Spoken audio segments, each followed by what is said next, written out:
اگلا سوال سامنے والے مائک سے کیا جائے.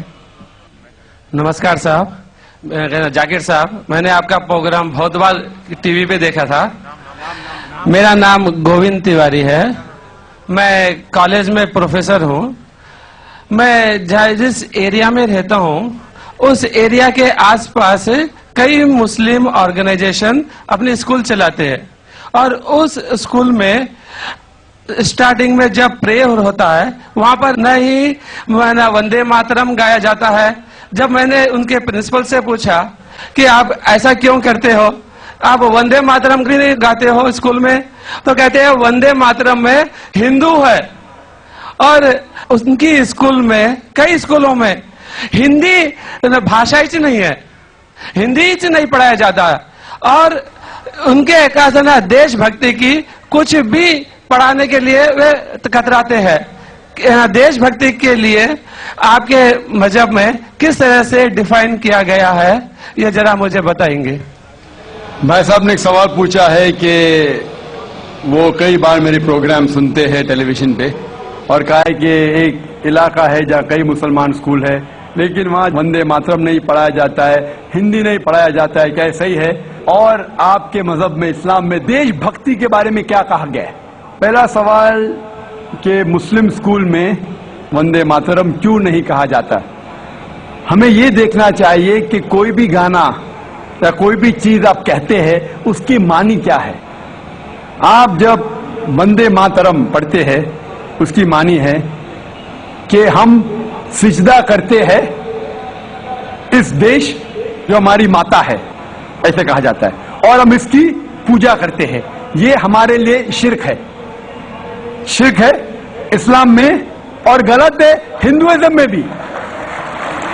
ہندوازم میں بھی آپ کو عبادت صرف کرنا چاہیے ایک خدا کی، دھرتی کی نہیں.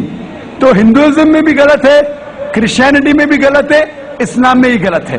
لیکن عام ہندو اپنے مذہب کو نہیں جانتے، اپنی مذہبی کتابیں نہیں پڑھے ہیں، اسی لیے کوئی بھی آپ گانا گاتے ہیں اگر اس کے معنی خدا کے خلاف ہے، اللہ سبحانہ و تعالیٰ کے خلاف ہے، بھگوان کے خلاف ہے، تو ایسا گانا گانا غلط ہے. آپ نے مجھے شروعات میں نمستے کہا. نمستے، نمستے کے کیا معنی ہے بھائی صاحب، آپ بول سکتے ہیں؟ نہیں پتا کیا معنی ہے؟ مائکرو فون آن کیجئے ذرا بھائی صاحب کا. نمستے مطلب میں سر جھکا کے میں آپ کو نمن کرتا ہوں. ہاں، سر جھکا کے آپ مجھے نمن کرتا ہوں. نمن کرتا ہوں. سر جھکا کے، سر جھکا کے مجھے نمن کرنا شرک ہے، حرام ہے، پروہیبٹڈ ہے. آپ میرے سامنے بھی سر نہیں جھکا سکتے، چاہے آپ مجھ سے محبت کرتے ہیں، چاہے آپ میری عزت کرتے ہیں، پھر بھی آپ میرے سامنے سر نہیں جھکا سکتے. سر جھکانا چاہیے تو صرف خدا کے سامنے، اللہ کے سامنے، اور میں خدا نہیں ہوں.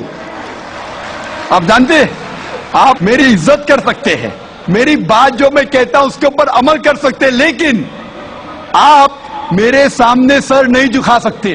اسی لیے میں جواب میں آپ کو کہوں گا السلام علیکم. آپ پہ سلامتی ہو، آپ پہ سلامتی ہو. آپ سمجھے نا؟ میں آپ کے سامنے جھک نہیں سکتا ہوں. یہ سر جھکے گا تو صرف اللہ کے سامنے، صرف خدا کے سامنے.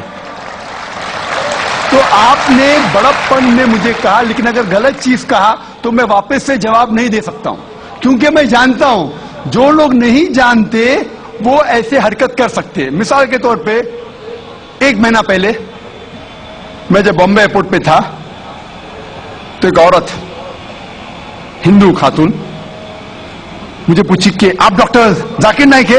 آئی ڈاکٹر ذاکر نائک؟ میں نے کہا جی ہاں. او، میں آپ کا روز پروگرام دیکھتی ہوں، میں دبئی سے 25 سال کے بعد بمبئی میں آ رہی ہوں، 25 سال کے بعد ہندوستان میں آ رہی ہوں. اس کے سر پہ ٹکا تھا، ہندو عورت تھی. بولتی میں آپ کے پروگرام دیکھتی ہوں، اور بہت الحمدللہ تعریف کرنے لگی. ساری تعریف اللہ کی ہے، میں کچھ بھی نہیں ہوں. اور پھر کہنے لگی کہ میں تمہارے پیر چھونا چاہتی ہوں.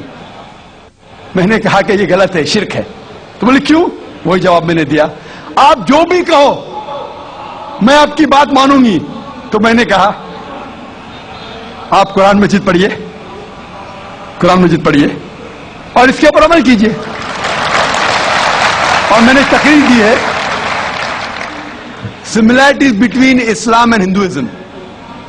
اسلام اور ہندوازم میں یکسانیت، اور ثابت کیا ہے کہ ہندوازم میں بھی لکھا ہے کہ آپ صرف ایک ایشور کی عبادت کرنا چاہیے، جتنے رشی آنے والے ان میں ماننا چاہیے، اور محمد صلی اللہ علیہ وسلم میں بھی. تو آپ کو اگر قرآن اور ویدا پہ عمل کرنا چاہیے جو یکساں ہے، آپ کو ایک خدا میں ماننا پڑے گا اور آخری پیغمبر محمد صلی اللہ علیہ وسلم پر.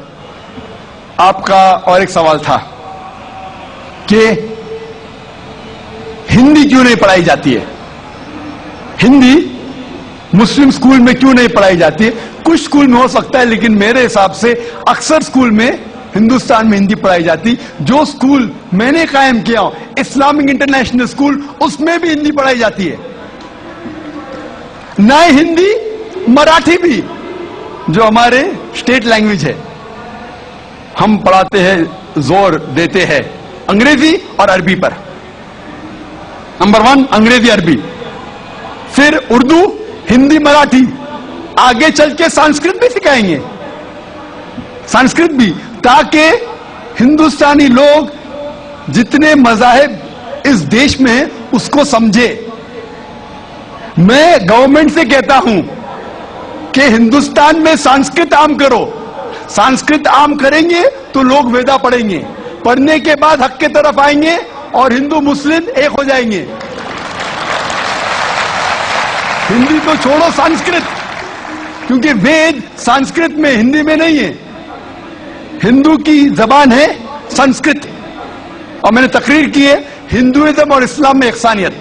لیکن عام ہندو اپنی مذہبی کتاب پڑھا ہی نہیں تو کیا جانے گا.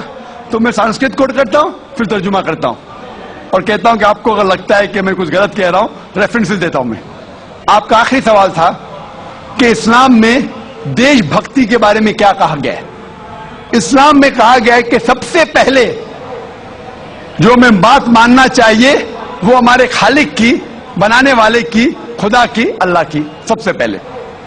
اگر اللہ کی بات سے کوئی دوسری بات ٹکراتی ہے تو اسے چھوڑ دینا چاہیے. جہاں تک کہ میں ہندوستانی ہوں اور میں گرو سے کہتا ہوں کہ میں فنڈامنٹلسٹ مسلم ہوں. I am a good practising Indian. Fundamentalist, بنیاد پرست مسلم بھی ہوں اور اچھا ہندوستانی بھی ہوں. میں ہندوستان کے کانسٹیٹیوشن کو جانتا ہوں. ہندوستان کے کانسٹیٹیوشن میں ایک بھی چیز فرض نہیں ہے جو اسلام میں حرام ہے، اور ایسی کوئی بھی چیز نہیں ہے جو ہمیں مجبور کرتی ہے جو اسلام میں حرام ہے. اور ہندوستان کے کانسٹیٹیوشن میں، انڈین کانسٹیٹیوشن میں ایسی کوئی بھی حرام چیز نہیں جو اسلام میں فرض ہے اور انڈین کانسٹیٹیوشن میں حرام ہے. تو میں دونوں کو ساتھ میں لے کے چلتا ہوں. لیکن اگر ٹکراؤ ہوگا، میرے حساب سے I can be a very good Muslim and a good Indian. میں اچھا مسلمان بھی ہوں اور اچھا ہندوستانی بھی ہوں. لیکن اگر آگے چل کے، ابھی تو کوئی ٹکراؤ نہیں ہے، لیکن اگر آپ ایسے دیش میں ہیں جو دیش کا قانون اپنے خالق کے قانون سے ٹکراتا ہے، تو خالق کا قانون اونچا ہے، خالق کا قانون اونچا ہے، خدا کا قانون اونچا ہے، اللہ کا قانون اونچا ہے. پھر آتا ہے دیش. دیش نے ہمیں، ٹھیک ہے یہ دیش میں ہم جیتے ہیں، دیش ہمارے لیے فیسلٹیز دیتا ہے، لیکن ہمیں جان کس نے دی؟ دیش نے یا خالق نے؟ خدا نے دی. یہ ہوا جو ہے، یہ ہوا کے بنا 5 منٹ بھی آپ زندہ نہیں رہ پائیں گے. کتنا؟ 5 منٹ بھی نہیں زندہ رہ پائیں گے. کس نے دی؟ دیش نے یا اللہ نے؟ خدا نے. دیش نے بھی ہمارے لیے اچھے کام کیے. میں دیش کے خلاف نہیں ہوں، میں بھی دیش بھکت ہوں. دیش بھکت کے معنی کیا؟ اگر آپ بولتے دیش بھکت مطلب دیش کی عبادت کرنا، تو میں دیش بھکت نہیں ہوں. اگر دیش کی ترقی چاہتا ہوں، ہاں میں ہوں دیش بھکت. تو دیش بھکت کے معنی کیا امپورٹنٹ ہے. اگر دیش بھکت مطلب دیش کی عبادت کرنا، تو یہ غلط ہے. عبادت صرف میں خالق کی کرتا ہوں، اللہ کی کرتا ہوں، خدا کی کرتا ہوں. لیکن دیش کی بھلائی چاہتا ہوں. اگر وہ دیش کوئی قانون لاگو کر رہا ہے، وہ شریعت کے اندر ہے، خدا کے قانون کے دائرے کے اندر ہے، تو میں ان کے ساتھ ہوں. کئی چیزیں اسلام میں مباح ہے، آپشنل ہے، اور اگر دیش اسے کہتا ہے کہ کرو تو میں کروں گا.